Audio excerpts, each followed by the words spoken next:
Hey everybody, welcome to another Fun in 5. Today I'm bringing to you Hero Realms by White Wizard Games.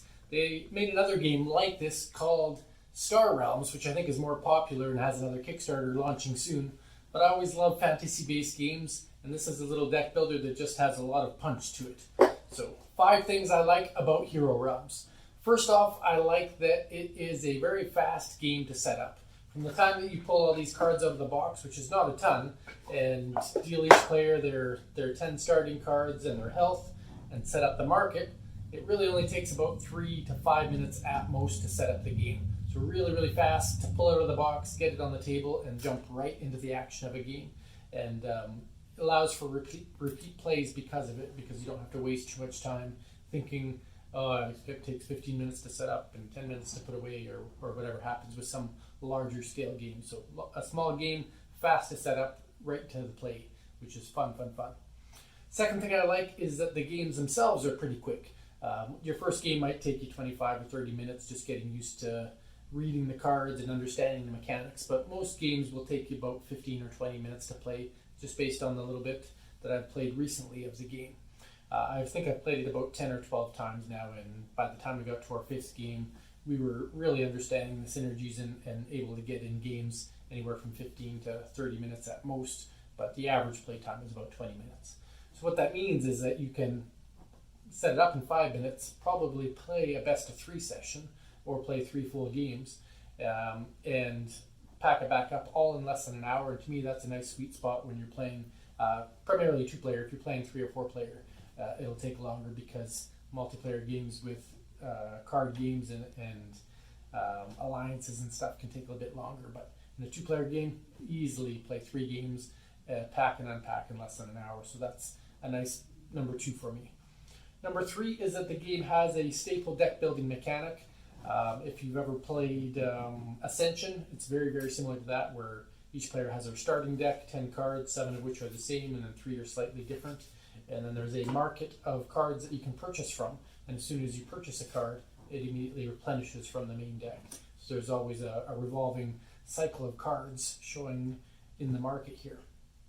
And there's a staple fire gem that you can buy that is sacrificial as well. So there's always something that you can buy, whether you decide to save money and buy expensive stuff so you can have more punch when you draw them, or if you decide that you want to buy lots of smaller cards so your deck grows and has more capabilities turn after turn instead of just waiting for those more expensive cards. Whatever it is, deck builders are what they are, and this one certainly has a lot of what you might see in a game like Ascension or even a game like Dominion. I'd say it's closer to Ascension because there's a kind of a dual combat and gold concept to it, whereas Dominion's really gold focused with action cards. All right, the 4th thing that I like is the game has 4 very specific factions, and I'll of course show them on the screen, but if you're playing the blue cards, it's very inclined to let you draw more cards, and as you draw more cards, you're more likely to draw the synergies that you need. If you're playing red, you have an ability to actually trash or sacrifice cards out of your deck, so you'll never have to deal with some of your starting cards again, which makes you more likely to get your better cards. If you're playing with green, it's very powerful, very attack focused, and they also force your opponent to discard. And if you're playing with white, it's kind of a balance between money and attacking and healing, with it having, really, I think it's the only faction that does heal you in the game. So that, I guess, would be its major mechanic. But those 4 different factions, some of them pair up well with each other, some work really good.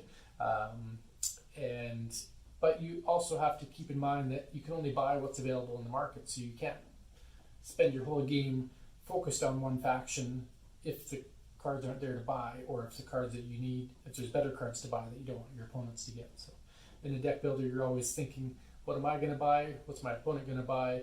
And specifically in a market-based game, you may end up buying a card just to prevent your opponent from buying it, because you really don't want to see that on the other side of the table. Who knows when it comes to these games. The 5th thing I like is that the factions have a actual build-up of synergy. So they always have a ability when you play a card, but in addition, many of them have a secondary ability that only triggers if you play a second card of the same faction or of a matching faction. And then in the base game, I believe it's only the same faction that show up on the bottom. And so if I play one of these champion high priest cards, I can't remember the faction name, but if it has that emblem, if I play another card with a similar emblem, then both of those cards get a perk. And sometimes that gives you extra health or extra combat or extra cards or whatever perk it happens to have. But being able to enhance multiple cards that you play because of that can be the difference between winning and losing in this game. And so both players have to think about that when they're drafting or purchasing cards, when they're playing cards. Just always something to think about. And I like that mechanic that it encourages you to keep focusing on the same faction, but then there's other things that are going to draw you away and make you want to purchase multiple factions.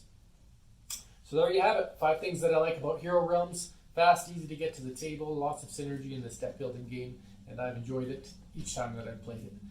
If you've played Hero Realms or its counterpart Star Realms and want to share your thoughts, by all means, throw it in the comments. And as always, thanks for watching Fun and Fun. Take care.